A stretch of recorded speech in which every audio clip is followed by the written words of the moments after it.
voltei com a minha câmera, então eu estava com uma versão diferente do PowerPoint, que não estava me deixando gravar junto com a câmera, só com o áudio. Agora eu arrumei e a minha câmera voltou, então a gente vai ficar com esse contato um pouquinho maior a partir das próximas aulas, então, tá? Então, hoje nós vamos conversar sobre a injúria renal aguda, tá? E a próxima aula, em sequência dessa, é a doença renal crônica. Compreendem duas afecções bem complexas, cheias de alterações, sintomatologias e patofisiologias. E é importantíssimo diferenciar, né, uma da outra, né, na rotina clínica, para entender, então, o prognóstico e o tratamento dessas doenças. Então, a injúria renal, né, no geral, ela é caracterizada quando ocorre uma lesão, né, uma lesão direta aos rins, a um só ou a ambos os rins, que leva à perda de mais de 75% de néfrons, né? Então, quando ocorre uma injúria renal, os néfrons eles começam a se lesionar, né? E quando ocorre uma injúria grande, quando a gente já tem 75% dos néfrons afuncionais, a gente já caracteriza uma injúria, uma insuficiência renal, tá? Então, a injúria renal, ela pode ser aguda, quando a gente tem uma lesão aguda que leva a uma redução abrupta da função renal. Então, alguma causa que ocorreu, que lesionou o rim de uma forma muito grave e muito abrupta, e esse rim, ele perde sua capacidade, então, e nesse caso, ela pode ser reversível, dependendo do estado que você encontra, ou ela pode se tornar crônica, e daí ela vai ocorrer quando a gente tem um insulto, né, uma lesão ocorrendo nos rins, em um período mais longo, né, durante semanas, meses ou anos. Então, é um rim que está sofrendo, né, durante um pouquinho em pouquinho, durante muito tempo, e ele vai se tornando, vai perdendo, então, esses néfrons de pouco a pouco, e daí ela já é irreversível. E a injúria aguda, quando ela não é diagnosticada corretamente, tratada adequadamente, na maioria das vezes ela evolui para a injúria renal crônica. Então, esse paciente ele vai ter para sempre uma lesão renal, tá? Então, nessa aula, a gente vai conversar mais da injúria renal aguda e na próxima da injúria renal crônica, né?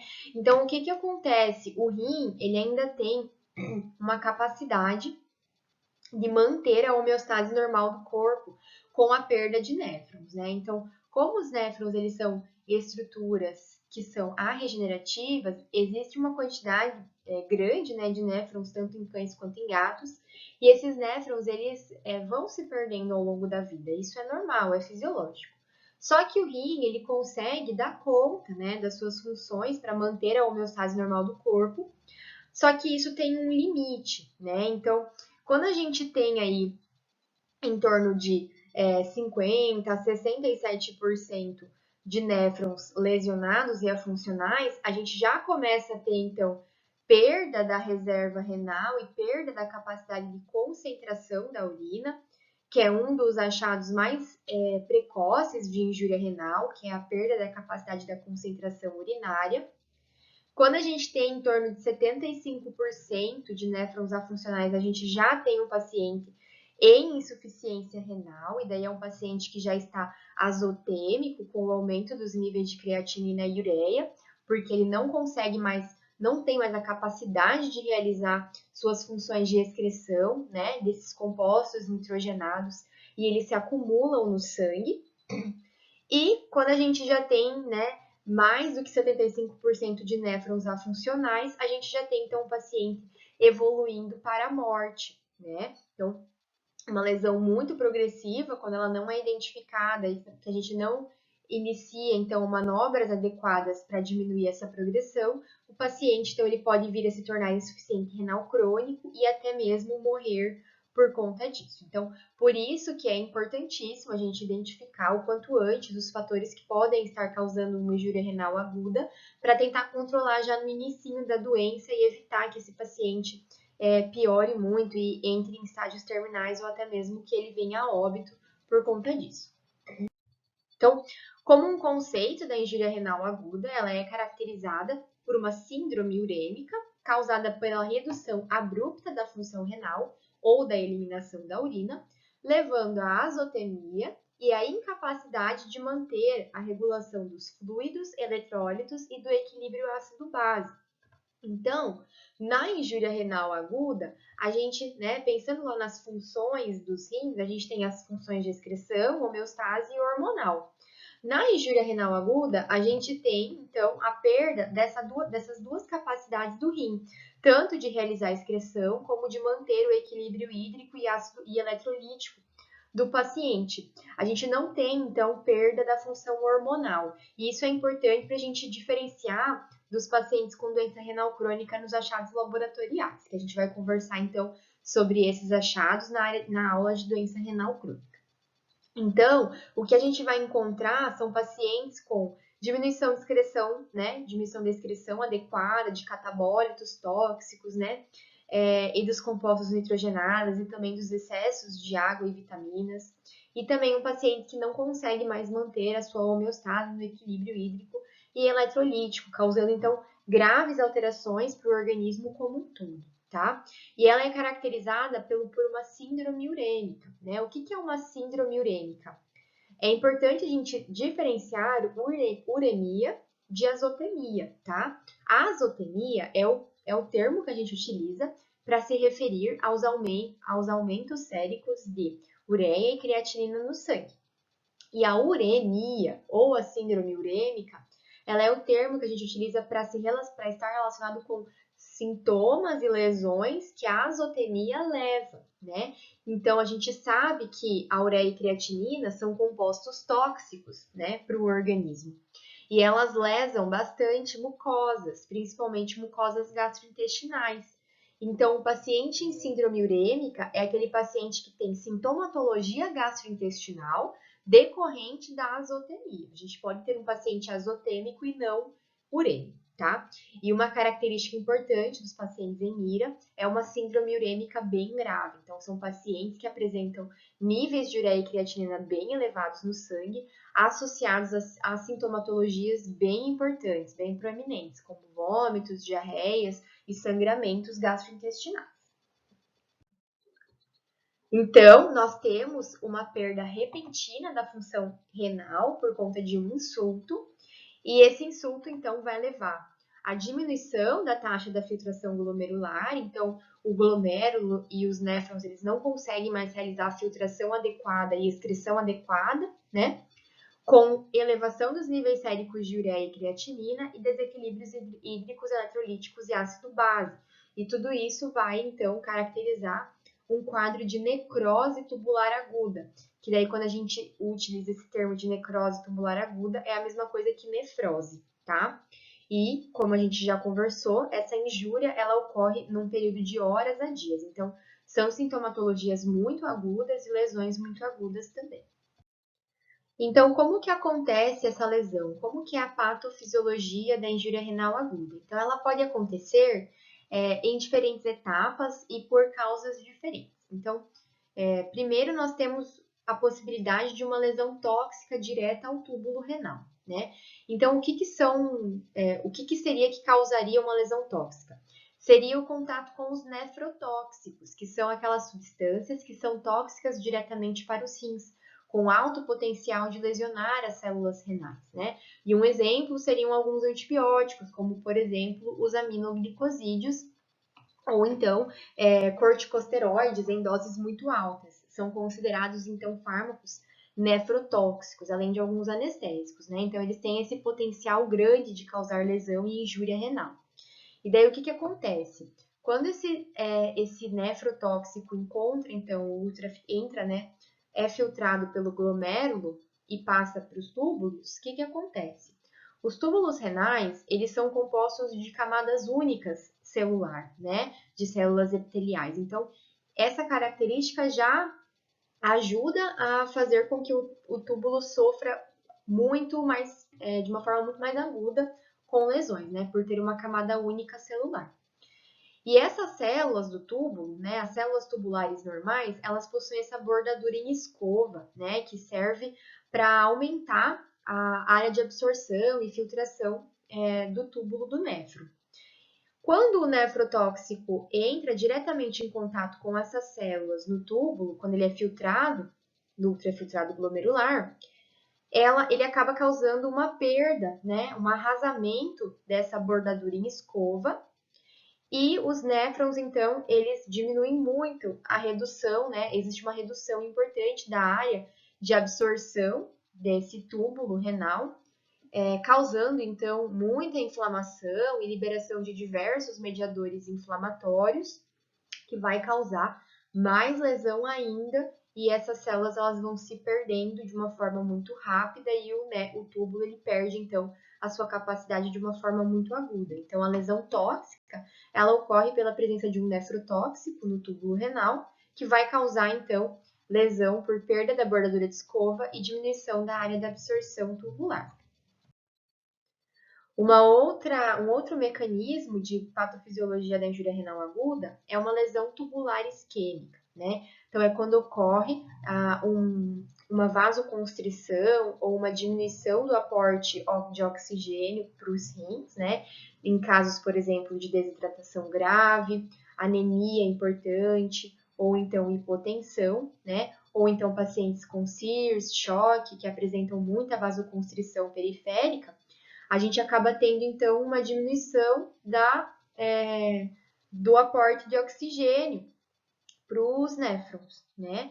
E os néfrons, eles necessitam de muita energia, então, são unidades celulares que trabalham constantemente e consomem muito mais oxigênio do que outras células para realizar suas múltiplas funções, né? Então, na privação de oxigênio, essas células facilmente morrem e a gente já tem uma camada única celular, né? Então, poucas células que morrem já fazem uma grande diferença. Então, ela é causada por conta de uma hipoxemia que leva à morte das células tubulares e o túbulo perde, então, a sua função. O que mais acontece é os dois ao mesmo tempo. Então, a gente pode ter a lesão tubular acontecendo de forma isquêmica, né, por hipóxia, e também pela presença de uma toxina, né? Então, as células tubulares, elas já estão morrendo devido à hipóxia por conta da vasoconstrição que está acontecendo, né?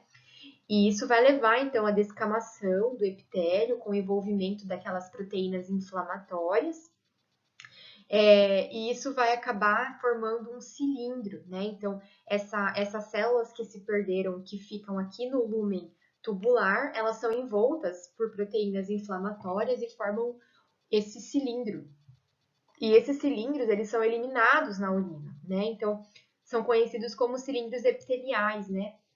Presença dessas estruturas quadriculadas, com presença de células epiteliais em seu meio, envoltas por uma camada proteica, tá? Então, elas podem ser visualizadas na urina e elas indicam, então, lesão, injúria tubular, né?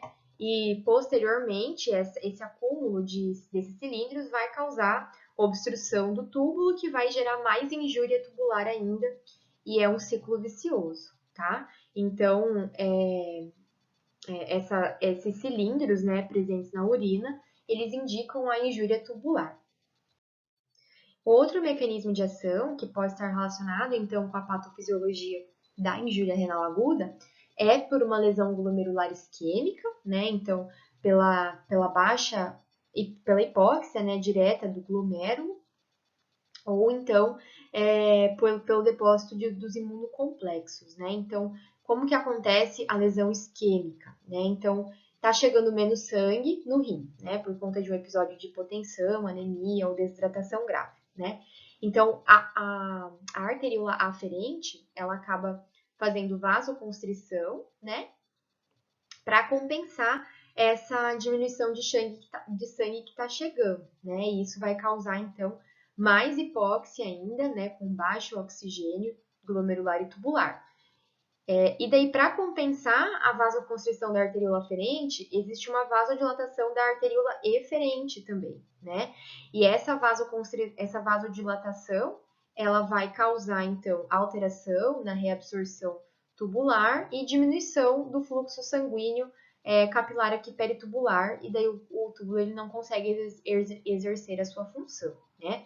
E além disso, a gente pode ter por depósito de imunocomplexos, né? No caso da glomerulonefrite, a gente vai ter então a alteração direta da filtração por conta desses imunocomplexos, e daí a gente vai ter um paciente proteinúrico, porque é um glomérulo que não tem mais a sua capacidade de selecionar o que passa e o que não passa para a urina e acaba passando proteína. E daí a gente tem proteinúria associada. Então, quando a gente tiver um paciente com insuficiência renal aguda apresentando proteinúria na urina, significa que ele teve lesão glomerular. Então, precisa identificar possíveis causas de lesão glomerular, tá bom?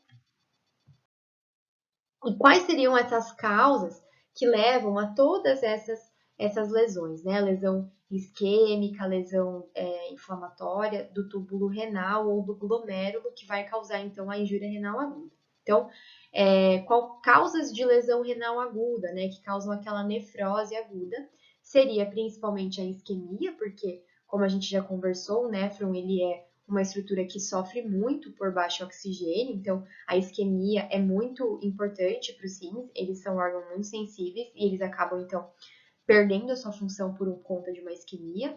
Então, um episódio de hipotensão grave, por exemplo, durante uma cirurgia, durante uma anestesia, um paciente que fica com uma hipotensão severa por muito tempo, ele pode sim fazer injúria renal aguda no pós-operatório, tá? Assim como a utilização de nefrotoxinas, né? Como alguns antibióticos que a gente vai conversar detalhadamente seguinte, né?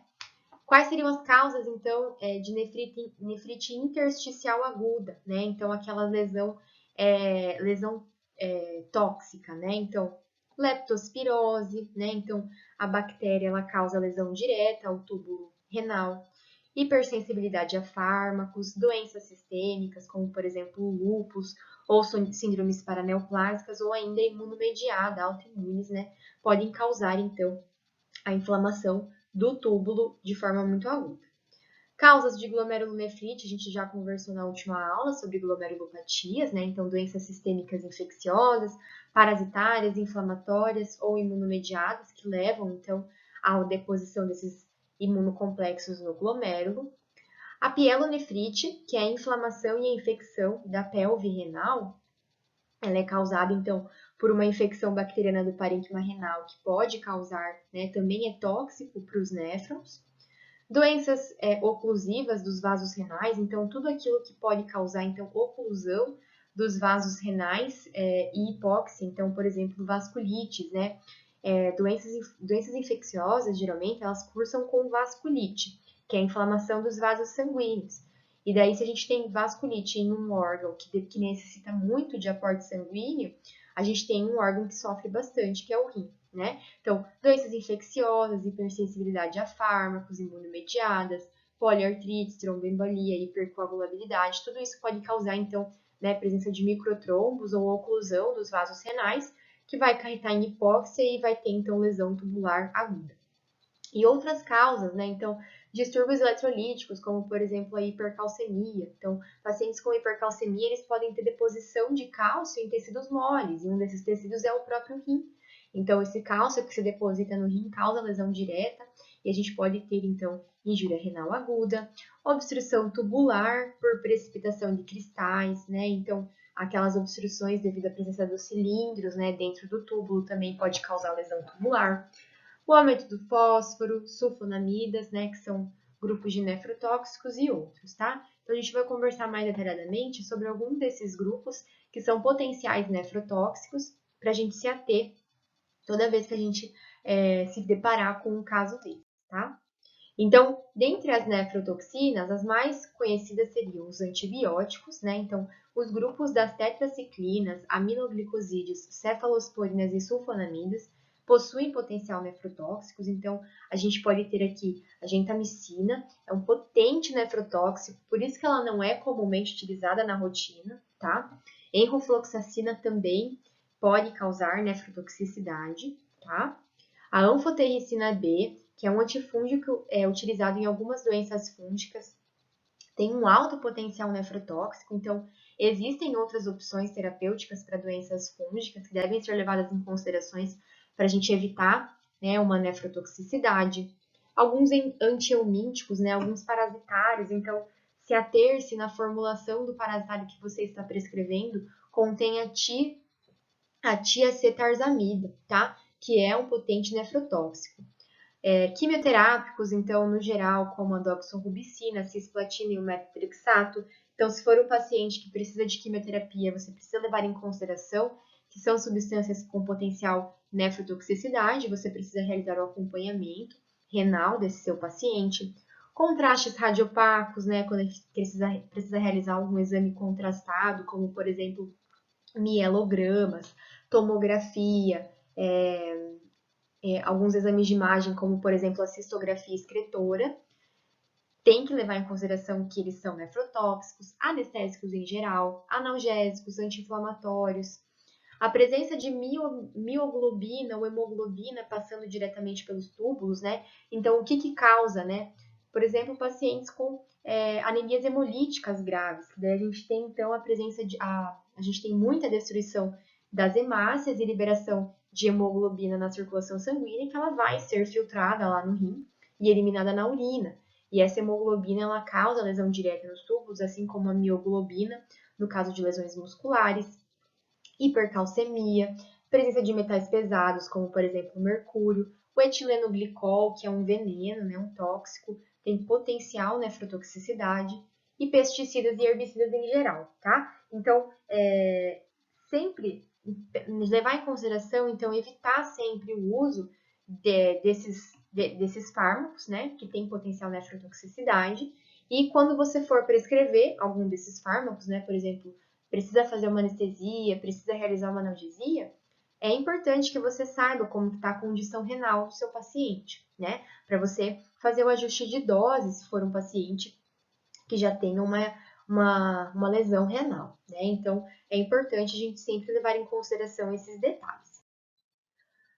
Causas de isquemia e hipoperfusão renal, eu já fui dando algumas pinceladas, mas no geral, hipovolemias, né? Hemorragias e desidratação por conta da alteração do vaso, sepse, choque, vasodilatação, redução do débito cardíaco, que vai acarretar, então, em redução do oxigênio tecidual periférico, redução da pressão oncótica, então, a perda de proteínas pode levar, então, também a isquemia e hipoperfusão renal, anestesias muito profundas, aumento da viscosidade do sangue, então em decorrência junto com pacientes muito desidratados, trombose vascular renal por conta da oclusão das arteriolas renais, que vai levar então à isquemia, e causas como hipotermia, hipertermia e queimaduras vão causar então hipoperfusão renal por hipovolemia, e o paciente então ele pode ter essas complicações renais em decorrente a essas alterações. E doenças infecciosas, então a leptospirose seria a principal aqui, que causa muito, tem muito potencial direto, né, de causar lesão tubular e insuficiência renal aguda. A leishmaniose e a erliquiose, duas doenças infecciosas extremamente comuns na rotina, e elas vão causar, então, injúria renal por conta da deposição de imunocomplexos nos glomérulos, causando glomerulonefrite, assim como as pielonefrites bacterianas e fúngicas, que são as infecções diretas do parênquima renal. E como que é a evolução da injúria renal aguda, né? Então, a injúria renal aguda ela é dividida em 3 fases, tá? Então, primeiro, inicialmente, nós temos uma injúria renal, tá? A injúria renal, ela é caracterizada como a primeira fase, que é a fase de indução da injúria renal aguda por conta do insulto, né? Então, é durante ou imediatamente após o insulto, ou então, que vai durar, persistir aí por horas ou por dias. Após essa fase de indução de lesão renal, a gente tem a fase de manutenção, tá? Então, durante a fase de manutenção é quando a gente tem, então, a manutenção da injúria renal, você não consegue interromper essa injúria, e daí o paciente, ele pode vir a óbito nessa fase. Então, 50% dos pacientes que progridem para a fase de manutenção, eles infelizmente vêm a óbito, tá? Então, a mortalidade da injúria renal aguda ela acaba sendo bem grande, por isso que é tão importante a gente se ater com o tratamento e a prevenção das causas de injúria renal aguda. E após a fase de manutenção, aqueles pacientes que sobrevivem, que não vêm a óbito, eles podem ir para 2 desfechos, né? Então, 25% deles vão desenvolver doença renal crônica. Então, essa injúria renal ela vai causar uma perda de pelo menos 75% dos néfrons e esse paciente vai virar um doente renal crônico. Ele vai conviver com a doença renal crônica para o resto da vida, como uma sequela. Ou então, ele se cura, né? Então, a minoria dos casos acabam vindo a cura total da injúria renal, sem ter, então, sequelas. E isso aqui vai depender diretamente do diagnóstico precoce e da instituição terapêutica precoce também. Mas é importante a gente lembrar que a maioria deles vem a óbito ou desenvolvem doença renal crônica após a indução, após a injúria renal aguda. A principal característica do paciente em insuficiência renal aguda são esses 3 pontos aqui. Uremia, né? Então, sinais clínicos relacionados ao aumento da ureia e creatinina, associado à azotemia e baixa densidade urinária, tá? Então, é um paciente que ele tem diminuição da taxa da filtração glomerular, né? Então, é um paciente que ele não absorve mais nada, então ele perde completamente a capacidade de concentrar a sua urina, então ele tem baixa densidade urinária e ele é azotêmico porque ele não consegue mais, então, excretar os excessos de creatinina e compostos nitrogenados, como a ureia, e esse paciente acaba ficando muito azotêmico e tem uremia associada, né? Então, pode ocorrer também poliúria, né? Então, aumento dos níveis da ingestão hídrica, assim como o paciente ele também pode ter oligúria ou anúria. Perdão, falei ingestão hídrica, mas é excreção de urina, tá? Então, esse paciente ele pode ser desde poliúrico até oligúrico ou totalmente anúrico, sendo que a anúria é muito mais comum na injúria renal aguda e a poliúria é mais comum na injúria renal crônica. Esse paciente vai ter, então, hiperfosfatemia e hipercalcemia, por conta da perda da função de excreção. Ele pode ter tanto hipercalemia como hipocalemia, dependendo do estágio. E é um paciente que frequentemente vai ter acidose metabólica por conta da perda, né, da função do rim de exercer o equilíbrio eletrolítico, o equilíbrio ácido-base. E uma coisa que diferencia da doença renal crônica importante é que a injúria renal aguda ela é caracterizada como sendo um quadro reversível, tá? Então, na injúria renal aguda, a causa da injúria ainda está presente, né? Diferentemente da doença renal crônica, que é uma lesão renal que vai acontecendo aos poucos durante muito tempo. Então, essa seria a principal diferença da doença renal crônica e pode ser um quadro reversível por conta disso. E quais seriam as causas? Existem algumas causas diferentes de azotemia para a gente saber diferenciar antes, né, porque a gente não pode ter azotemia somente renal, pode ter azotemia também por outras causas, né? Então, por exemplo, podemos ter azotemia acontecendo por uma causa pré-renal, ou seja, antes dos rins, né? Então, quais seriam essas causas? Hemodinâmica, geralmente por desidratação ou hipotensão. Então, o paciente que faz desidratação importante, né, ele pode ter sim o aumento da ureia e da creatinina, porque a desidratação ela vai causar uma diminuição também, consequentemente, da taxa de filtração glomerular de forma momentânea, e isso vai causar, então, os aumentos da ureia e da creatinina, assim como a hipotensão do mesmo mecanismo, tá? A gente tem, então, a azotemia intrínseca por uma causa exclusivamente renal, que seria o caso, então, da injúria renal aguda, então, pela presença de uma lesão tubular, né? Então, infecciosas, inflamatórias, tóxicas, hemodinâmicas, traumáticas ou neoplásicas, que a gente conversou já anteriormente. Ou então, a azotemia, ela pode ser pós-renal, né? Então, pensando ali em sistema urinário mais inferior. Então, por exemplo, as obstruções, é um paciente que tem alguma obstrução no trato urinário, não consegue eliminar a urina, é um paciente que vai se tornar azotêmico, ou então as rupturas, né? Ruptura de ureter, ruptura de bexiga, que consequentemente vai levar então à ausência do paciente urinário e esses compostos vão se acumular no sangue, causando também azotemia. Então, é importante a gente sempre diferenciar a azotemia, né? Por que esse paciente está azotêmico? Será que ele realmente está com uma lesão renal ou será que é uma desidratação, hipotensão ou uma obstrução, né? E geralmente o que ocorre é uma azotemia multifatorial, ou seja, estão presentes vários fatores que estão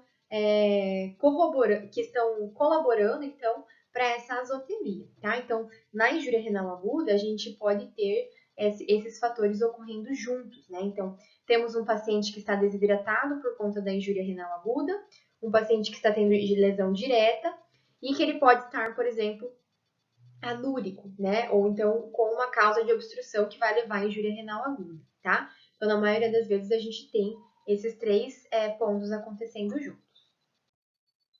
Por que eu devo me preocupar tanto com a injúria renal aguda, né? Por que eu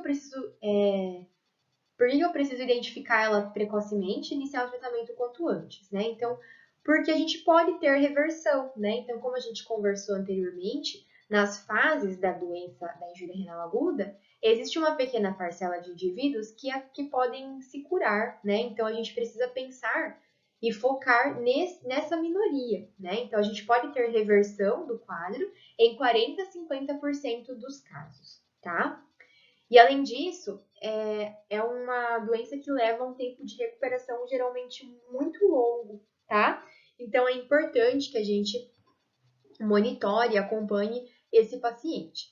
E além disso, pessoal, o custo ele está muito relacionado com a preocupação da injúria renal aguda, né? Então, a gente vai falar aqui sobre diversos métodos de diagnóstico e diversos tratamentos específicos que geralmente cursam em um custo de tratamento alto. Então, a gente precisa sim se preocupar com a injúria renal aguda, em tentar evitar que ela ocorra e quando ela estiver ocorrendo, tentar diagnosticar o mais precocemente possível, porque é um tempo de recuperação longo e um custo alto, tá? E além disso, a gente tem uma taxa de mortalidade muito alta e a gente não quer perder os nossos pacientes. Então, a gente precisa investir sim no tratamento e principalmente na prevenção da injúria renal aguda, né? Então, com relação aos sinais clínicos, eles vão estar relacionados com todas aquelas alterações, né, que ocorrem na patofisiologia da injúria, né? Então, com relação às perdas das funções que ocorrem na injúria. Então, a gente tem aqui, principalmente, os sinais de uremia, né? Então, são pacientes que têm êmese e diarreia. E, na maioria das vezes, eles têm presença de sangue junto, né? Então, hematêmese ou então sangue digerido nas fezes, por conta dessa lesão direta da mucosa gastrointestinal, causando então sangramentos do trato gastrointestinal. Então é muito comum o paciente em injúria renal aguda, ele vomita bastante e tem muita diarreia, com presença ou não de sangue. O paciente, ele, na maioria das vezes, ele pode ter halitose, né? Então a presença de um odor, um hálito forte, né? E normalmente esse hálito é urêmico, por conta do aumento dos níveis de ureia, né, no sangue. Podemos encontrar úlceras na cavidade oral por conta da lesão direta da mucosa oral por conta da ureia. As mucosas podem estar pálidas devido a hemorragias, né, do trato gastrointestinal ou por conta de hemólise. Então, níveis muito elevados de ureia no sangue podem causar hemólise e pode ser uma causa de anemia e mucosas pálidas. Anorexia, né? Então, é um paciente que tem muita gastrite e é um paciente que ele não vai querer se alimentar, né? Um paciente muito nauseado, com muita anorexia. Não sei se vocês já tiveram gastrite alguma vez, mas dói muito, né? E você não quer saber de comer. Então, é o que acontece com os nossos pacientes. É um paciente que está letárgico, prostrado. Por muitas vezes ele pode chegar para a gente no consultório em estupor ou coma, né? Em quadros bem graves. Ele pode ter taquipneia, né? E a taquipneia ela vai estar relacionada principalmente a quadros de acidose metabólica. Então, a gente sabe que o pulmão, ele é um órgão que é considerado também um tampão, né, no equilíbrio ácido-base do organismo. Então, quando a gente tem situações de aumento do pH sanguíneo na acidose metabólica, os pulmões, eles podem compensar esse pH eliminando mais CO2, ácido carbônico, né, que é um ácido. Então, numa tentativa de reduzir esse pH sanguíneo ou evitar que ele aumente mais. Então, para eliminar mais CO2, ele vai aumentar também os seus movimentos respiratórios. Então, o paciente taquipneico é muito comum. E, na maioria das vezes, o paciente ele apresenta oligúria ou anúria, né? Então, oligúria, diminuição da urina, e a gente pode ter, então, um débito urinário menor do que meio ml por quilo por hora, e o normal é que a gente encontre de 1 a 2, ou até mesmo anúrico, né? Que ele não está urinando, por conta, então, da perda da função de filtração, da taxa de filtração glomerular nos néfrons e ausência, então, da produção de urina. E na fase de recuperação, quando o paciente está evoluindo para uma doença renal crônica, a gente pode ter, então, poliúria. Desidratação e choque, né? Então, como eu comentei, o paciente ele pode chegar em estágios bem graves para a gente, de forma muito aguda, né? Então, desidratação, choque, estupor e coma. Pacientes hipotérmicos, né? Por quê? Porque os rins, eles também possuem uma função de termorregulação, né? Então, o rim que está com uma injúria grave, ele vai perder essa função e, por vezes, o paciente vai ficar hipotérmico, tá? A gente pode ter tanto hipotensão como hipertensão, sendo que a hipertensão ela vai estar mais relacionada, então, em fases mais crônicas, né, com fases mais de recuperação, e a hipotensão ela pode estar relacionada, então, nos casos de injúria renal aguda, por conta da agudização da lesão e choque do paciente. A gente pode encontrar no exame físico a vesícula urinária pode estar vazia, né, por conta da ausência de produção de urina, ou então repleta, no caso de suspeitas de obstruções do trato urinário. Um paciente que, por vezes, tem sensibilidade à palpação abdominal. Então, na injúria renal aguda, os rins eles tendem a aumentar de tamanho por conta da inflamação. E daí a gente tem, então, uma distensão da cápsula renal e a gente pode ter bastante dor nesses pacientes. Podemos encontrar, então, algumas causas, né, pós-renais, né, que estejam causando, então, obstruções ou causas potenciais de injúria renal aguda, como, por exemplo, presença de tampões uretrais na saída da uretra, né, na ponta do pênis, especialmente em gatos, presença de urólitos ou sedimento na saída da uretra, indicando, então, a possibilidade de uma causa de azotemia e injúria renal aguda pós-renal, né? E a gente pode ter, então, na ausculta cardíaca, a presença de bradicardia ou até mesmo de arritmias na ausculta, que vai estar acontecendo em decorrência da hipercalemia, né? Então, o potássio, ele é considerado um eletrólito que possui toxicidade no músculo cardíaco, né? Então, a gente sabe que o potássio ele está diretamente relacionado lá com o equilíbrio iônico dos canais de despolarização e repolarização do músculo cardíaco. E daí, se a gente tem um aumento dos níveis séricos do potássio, a gente tem, então, uma desregulação desse equilíbrio e o paciente ele fica propenso, então, à lesão cardíaca e arritmias, por conta do aumento do potássio que não está conseguindo ser excretado devido à ausência, então, de excreção urinária. Então, falando um pouquinho das consequências da uremia, né? Então, a uremia, além do trato gastrointestinal, ela pode causar alterações em outros órgãos também, que contribuem para a gravidade dessa doença. Então, consequências cardiovasculares. Então, alterações de ritmos, né? A gente pode ter presença de arritmias, tanto atriais como ventricular, ou até mesmo pericardite urêmica, devido à ação direta do aumento do nível de ureia, que lesiona mucosas.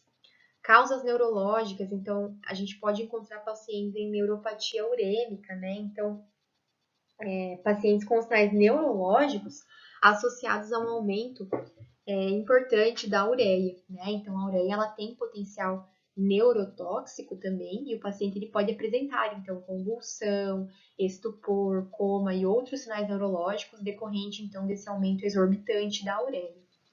E paciente com síndrome neuropatia urêmica, geralmente é um paciente em estágios muito graves da injúria renal aguda, e poucos, né, que eu acompanhei, que tiveram esses sinais neurológicos em decorrência da uremia, sobreviveram, tá? Então, indica que já está tendo aí uma injúria muito, muito grave e muita alteração. Podemos ter também alterações, consequências pulmonares, né, como a pneumonia urêmica, né? Então, também por conta desse acúmulo de ureia, que acaba fazendo muita vasculite e lesão do parênquima pulmonar, né? E a gente pode também ter a alcalose respiratória por conta de uma acidose metabólica, né? O pulmão, numa tentativa de controlar, ele pode acabar sofrendo, então, alcalose respiratória, e a gente pode ter, então, até mesmo edema pulmonar.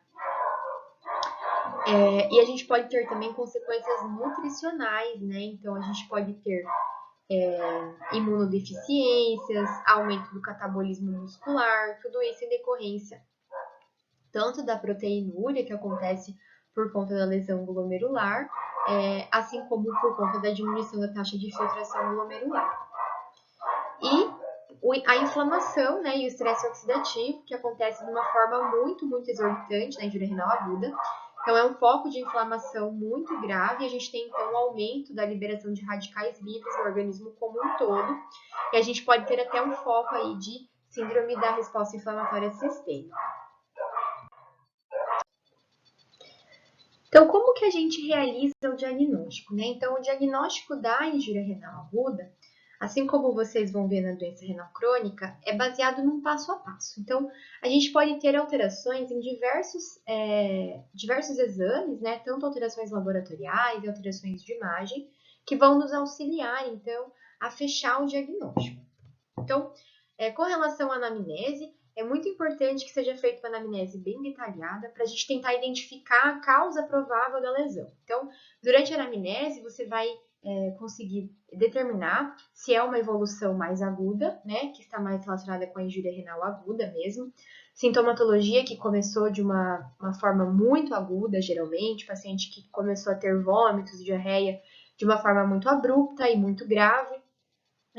E você consegue, então, ter informações, por exemplo, de uma possível intoxicação, né? Então, ou então do uso de algum fármaco que seja nefrotóxico, ou então você consegue começar a suspeitar, então, de outras causas, como, por exemplo, doenças infecciosas, como a leptospirose, ou então causas pós-renais, né? Como, por exemplo,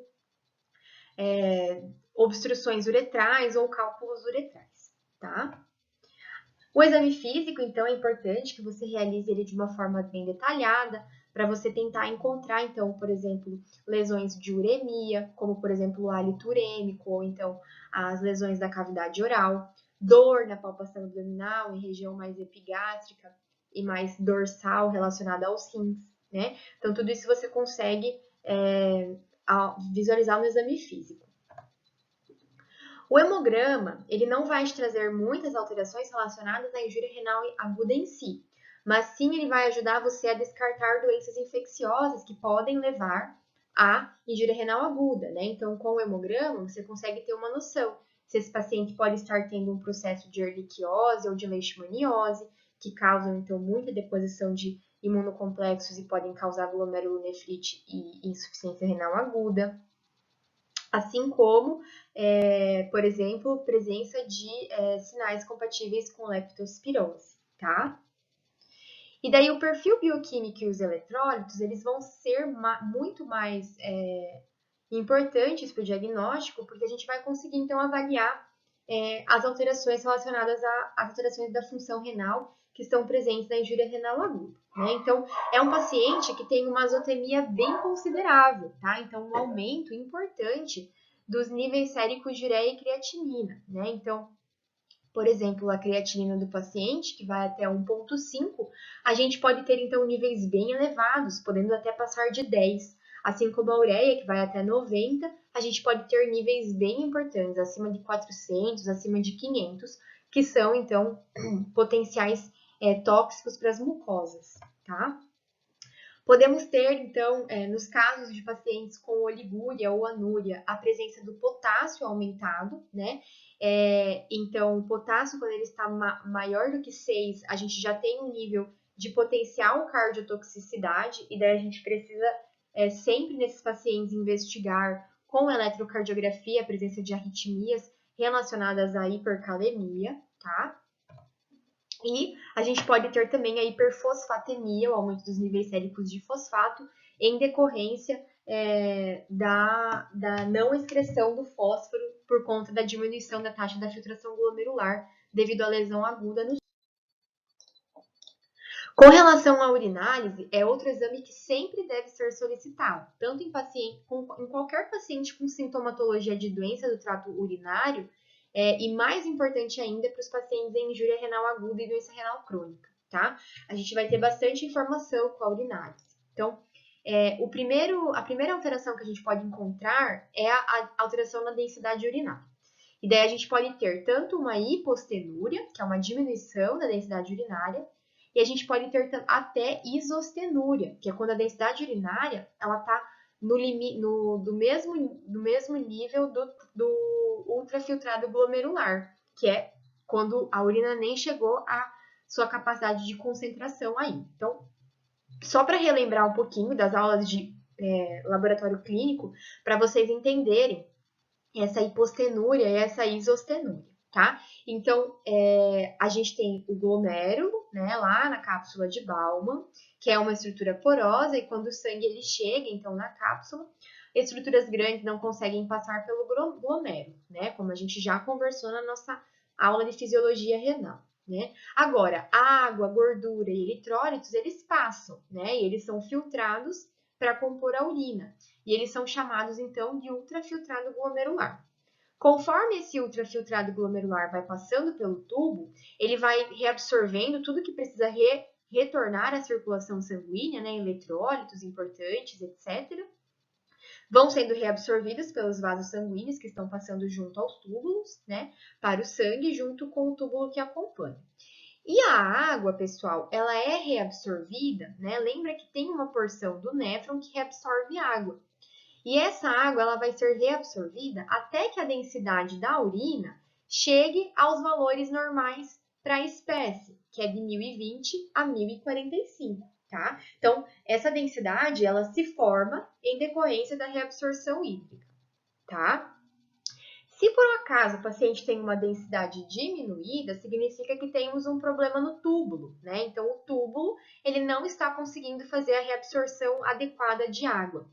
E essa é a primeira alteração do doente renal. Então, o túbulo é o primeiro que vai sofrer lesão. Então, por isso que a densidade urinária, ela altera de forma muito precoce em pacientes com injúria renal, tá? Então, um paciente com hipostenúria, densidade abaixo de 1020, né? Entre 1012 e 1020, a gente tem um paciente em hipostenúria, significa que o túbulo não está fazendo sua função de reabsorção, correto? Então, tá. Já a densidade desse ultrafiltrado glomerular, ela é em torno de 1008 a 1012, tá? Se por um acaso a gente realizar a nossa densidade urinária e a gente tiver uma densidade entre 1008 e 1012, significa que essa urina está isostenúrica, ou seja, da mesma densidade do ultrafiltrado glomerular. Isso significa que nada está sendo reabsorvido, né? Então, toda a água da urina não está sendo reabsorvida. Ou seja, é um péssimo prognóstico, significa uma injúria tubular muito, muito grave. Esse túbulo ele não está funcionando. Então, a isostenúria é pior que a hipostenúria e ela está diretamente relacionada com o prognóstico e a progressão da doença. Tranquilo? A gente pode também ter, então, como a gente já conversou anteriormente, a presença de cilindros na urina, geralmente associados, então, àqueles cilindros mais epiteliais, né? Por conta, então, da descamação das células do túbulo, devido à lesão direta do túbulo e associação com proteínas causando aqueles cilindros, né? E a gente pode também ter células do epitélio renal, identificando, então, que está tendo uma descamação e uma lesão renal. Podemos ter também proteinúria, se a gente tiver uma lesão glomerular associada, e glicosúria. Por que a gente pode ter glicosúria na urina no paciente com injúria renal aguda? Porque a glicose, né, relembrando lá na aula de fisiologia, a glicose ela é reabsorvida, né, da urina para o sangue em porções do néfron, no túbulo. Quando a gente tem uma lesão tubular, ele perde essa capacidade de reabsorver a glicose e ela sai junto, então, na urina. Então, pacientes que têm presença de glicose na urina, sem hiperglicemia, sem os aumentos séricos de glicose, indica lesão tubular renal. E na hemogasometria, nós vamos ter, então, sinais de acidose metabólica, pH baixo e bicarbonato também. Com relação aos exames de imagem, eles auxiliam bastante a diferenciar principalmente as causas, né, pós-renais e renais. Então, o ultrassom a gente consegue visualizar, por exemplo, o aumento do tamanho renal, indicando uma injúria renal aguda. Podemos evidenciar, então, lesões características de pielonefrite, que é a infecção da pelve, que pode causar também injúria renal aguda, assim como, por exemplo, presença de urólitos, né, nas porções do trato urinário e até mesmo obstruções ou então outras alterações que podem, então, estar relacionadas com a injúria renal aguda. A sorologia, ela vai ser um exame, então, específico para suspeita de doenças infecciosas que estejam causando, então, a injúria renal aguda, então, como a leptospirose, a ehrlichiose ou a leishmaniose. E é importante a gente sempre aferir a pressão arterial desse paciente e lembrar que a gente pode ter, então, causas pré-renais ou renais de aumentos da pressão arterial. Então, por exemplo, se for um paciente com injúria renal aguda associada à glomerulopatia, a gente pode ter a hipertensão causada diretamente pela glomerulopatia. Assim como a gente pode ter um paciente com pressão arterial aumentada, que pode levar à lesão renal. Então, é sempre importante a gente mensurar a pressão arterial desse paciente, para a gente conseguir pensar no melhor prognóstico desse paciente. E quais são os pontos-chave, então, do tratamento? Então, por ser uma doença complexa, com várias sintomatologias clínicas, né, a gente precisa, então, pensar nos objetivos do tratamento. Então, o principal vai ser preservar ou até mesmo restaurar a hemodinâmica renal. Então, o importante é que você identificou a causa dessa lesão renal aguda e você precisa tratar ela adequadamente para você tentar, então, numa tentativa de restaurar a hemodinâmica renal e curar esse paciente. Outro ponto-chave vai ser aumentar, então, a taxa de filtração glomerular, aumentando a excreção, né, através de manobras que a gente vai conversar. Ou, então, minimizar a obstrução tubular com aquelas células epiteliais. E também reduzir a toxicidade dos agentes nefrotóxicos, realizando a diluição deles no sangue. Então, o principal ponto do tratamento vai ser com a fluidoterapia. Então, a fluidoterapia, ela vai auxiliar, aumentar a taxa de filtração glomerular, eliminando, né, aquelas obstruções do túbulo, e também ela vai auxiliar a manter a volemia do paciente, além de poder, então, servir para diluição de possíveis nefrotóxicos, né? Então, quando a gente atende o nosso paciente, a gente precisa avaliar se ele está ou não desidratado, tá? Na maioria das vezes ele está. E a primeira coisa que você faz é corrigir a desidratação com a fluidoterapia, tá? Então, a correção da desidratação, ela deve ser baseada na fórmula, né? Então, percentual de desidratação vezes peso vezes 10. E a gente precisa fazer, então, esse volume em 4 a 6 horas, tá?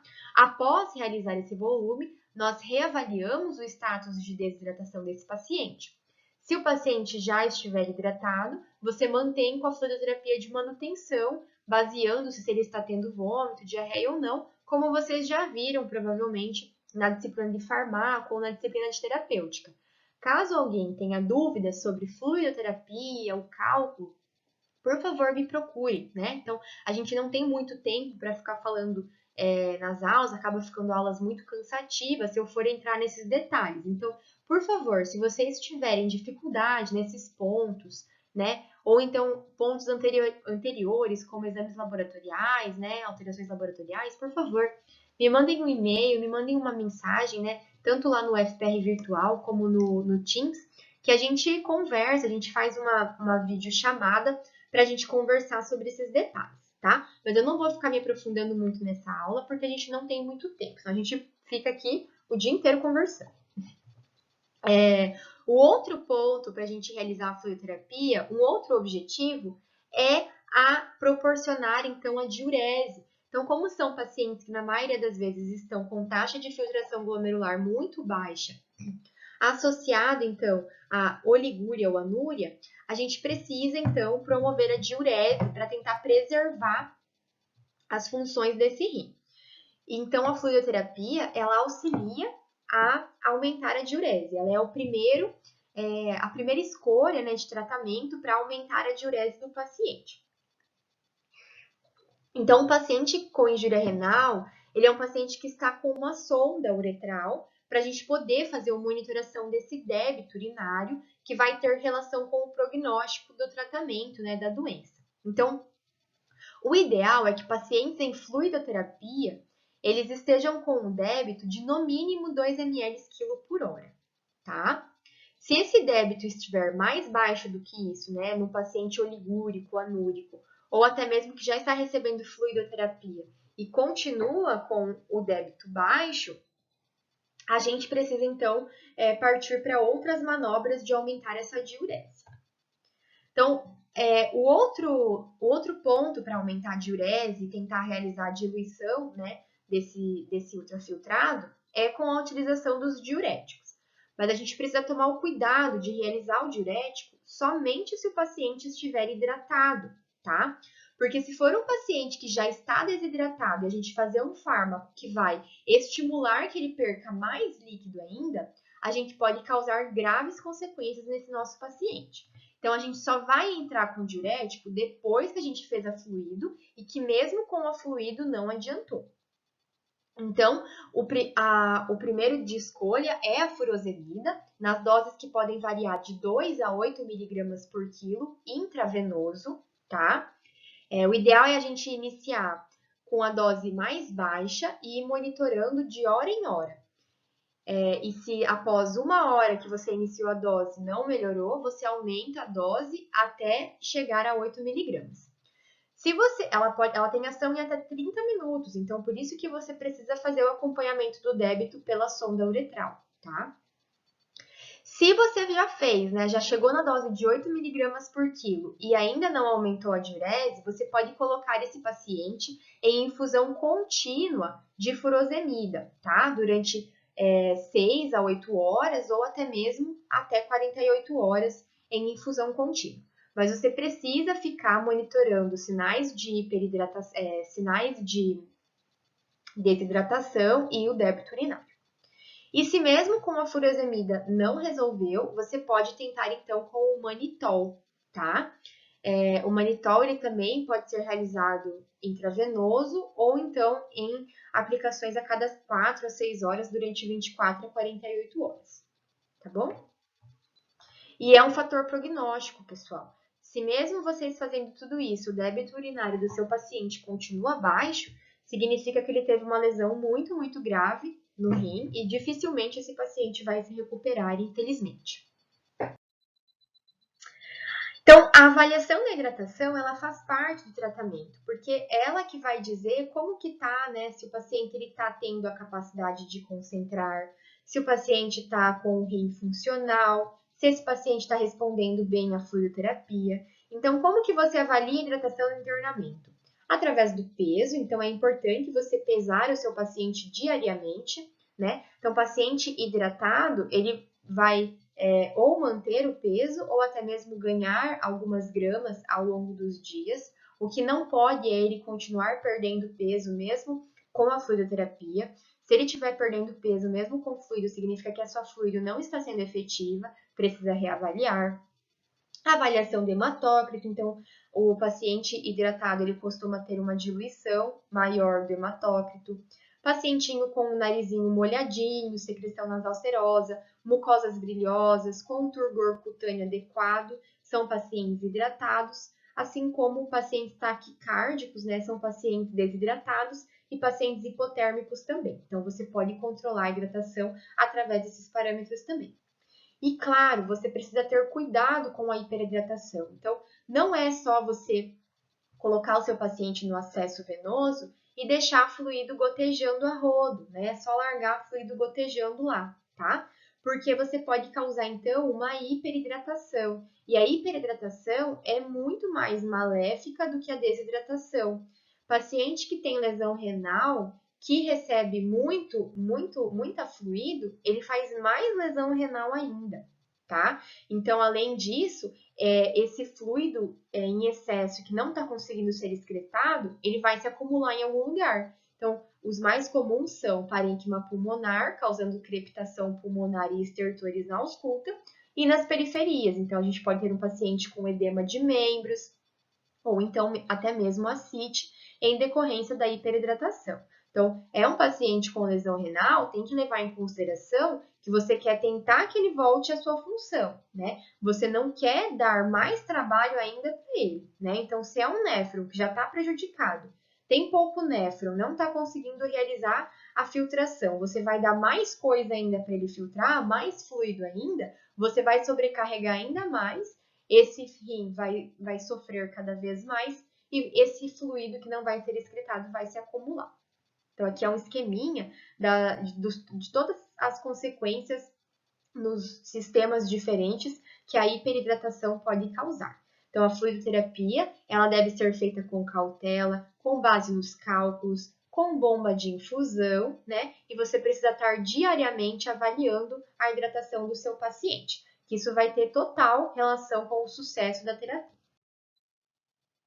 Quando o paciente estiver hipercalêmico, né, então aumento do potássio, né, e você já realizou as manobras de diurese, né, e o paciente continua hipercalêmico ou possui potássio que já está causando lesões no eletrocardiograma, você precisa realizar o tratamento, né? E daí, por que a gente acompanha com o eletro? Porque o potássio, como eu comentei com vocês, ele está relacionado com o potencial de ação das células do sistema de condução elétrica cardíaco.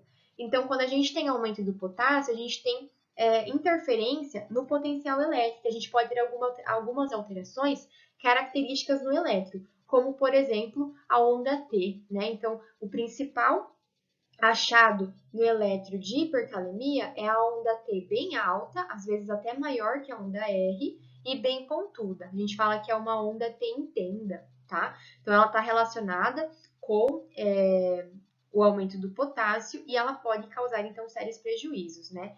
Então, independente do tanto de potássio que está aumentado, o paciente pode ter até parada cardíaca e morte. Então, qual que é o tratamento da hipercalemia? Então, a gente pode utilizar o gluconato de cálcio, tá? Que seria um tratamento mais de segunda escolha. A glicose, ela pode ajudar, tá?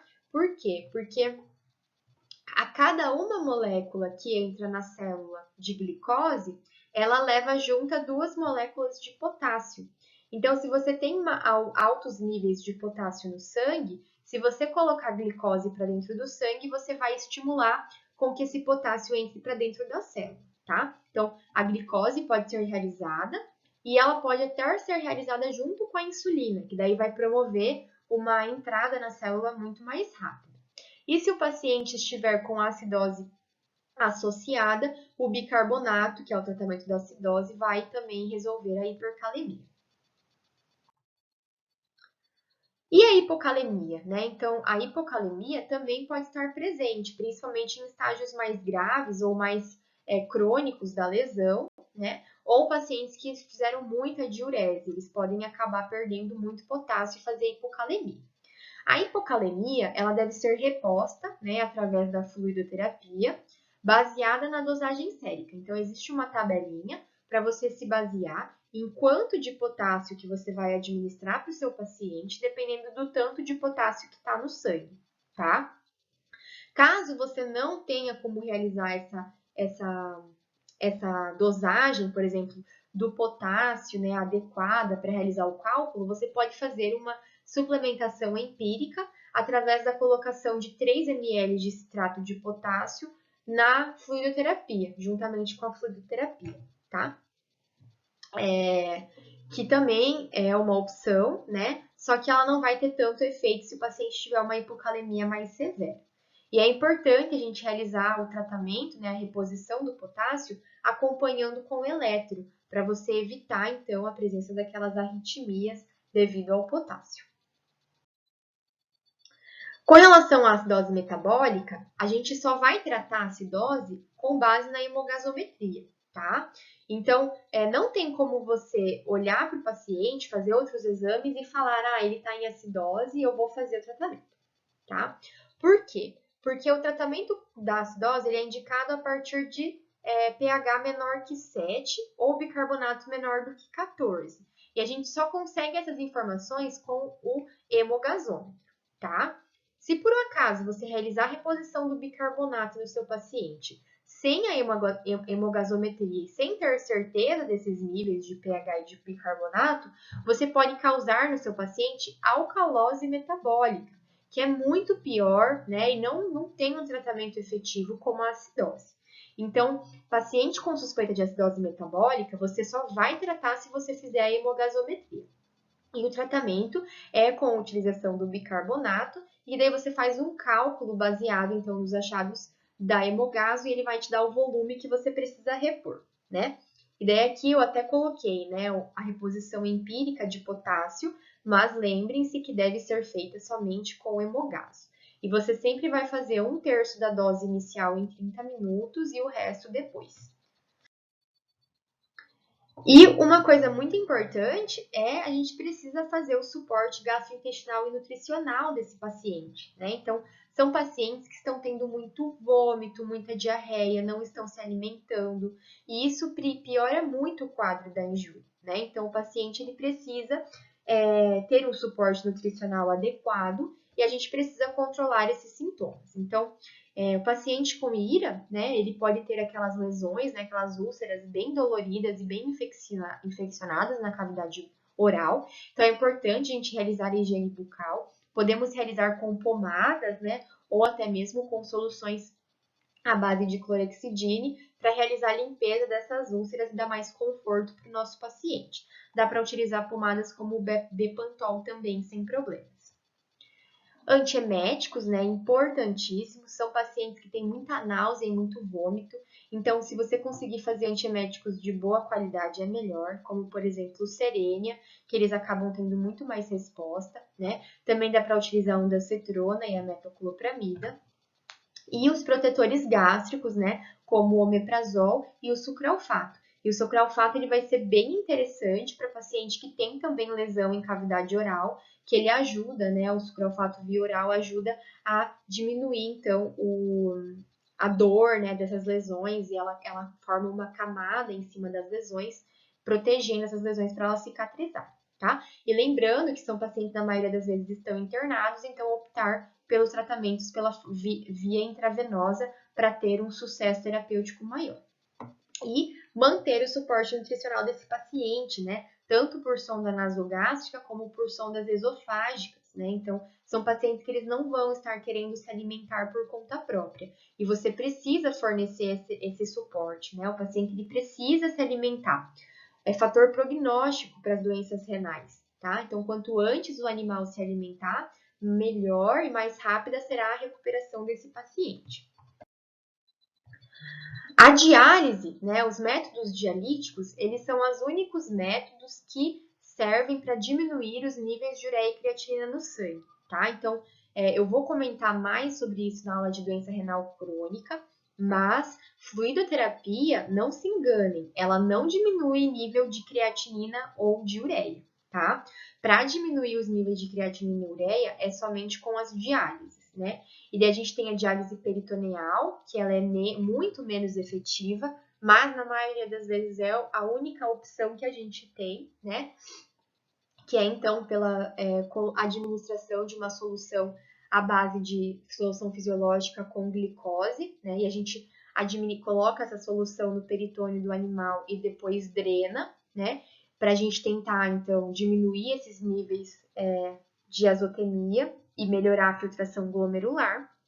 Mas o que tem realmente efeito comprovado e benefício é com a hemodiálise, né? Então, ela retira esses compostos nitrogenados diretamente do sangue do paciente, e dão muito mais expectativa de vida e qualidade de vida para o paciente.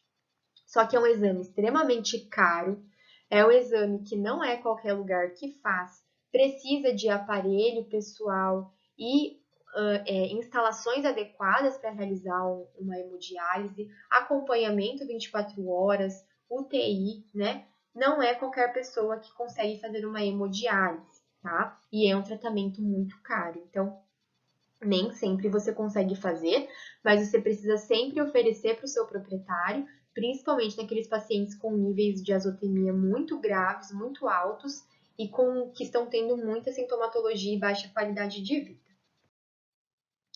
Então, o prognóstico da insuficiência renal aguda, ele vai depender muito de vários fatores, né? Então, ele depende da causa, né? Então, por exemplo, se for uma doença infecciosa, a gente tem opções terapêuticas melhores, né? Agora, se for uma lesão de isquemia ou lesão por algum nefrotóxico, pode ser que esse paciente ele evolua para óbito rapidamente, ou até mesmo que ele vire um doente renal crônico, né? Tá? É importante se ter alterações concomitantes, então, por exemplo, infecções de trato urinário, urolitíases, a gente sempre precisa estar tratando para melhorar o sucesso terapêutico da insuficiência renal aguda, né? E lembrar, então, das consequências da uremia. O paciente, ele sofre muito, né? Pode ter lesão cardiovascular, neurológica, pulmonar, né? Que pode acarretar em sequelas graves e até mesmo o óbito do paciente. Então, tudo isso vai predizer o prognóstico do seu paciente. Quanto mais alterações ele tiver, pior será o prognóstico. E lembrar da mortalidade, que é extremamente alta, né? Então, o ideal é sempre focar em prevenção, né? Então, prevenir as insuficiências renais agudas o máximo possível e quando você identificar, tentar instituir o tratamento e o diagnóstico o mais rápido possível para você tentar, então, ter um desfecho melhor para o seu paciente. Então, sobre injúria renal aguda, era isso que eu tinha para conversar com vocês, tá? A próxima aula será sobre doença renal crônica. E qualquer dúvida que vocês tiverem, me mandem uma mensagem, me mandem um e-mail para a gente conversar. São aulas complexas, né? Não dá para a gente conversar tudo em apenas uma aula, então é importantíssimo que vocês busquem literaturas, né? Então, leiam livros, leiam artigos, leiam guidelines. Existem guidelines sobre o manejo, né, da doença renal, então vocês precisam buscar para ter então o complemento da nossa aula, tá? E qualquer dúvida que vocês tiverem, por favor, me mandem mensagem, me mandem e-mail que eu vou ficar bem feliz de responder e de ajudar. Tá bom? Então, até a próxima aula, espero que todos estejam bem e até mais.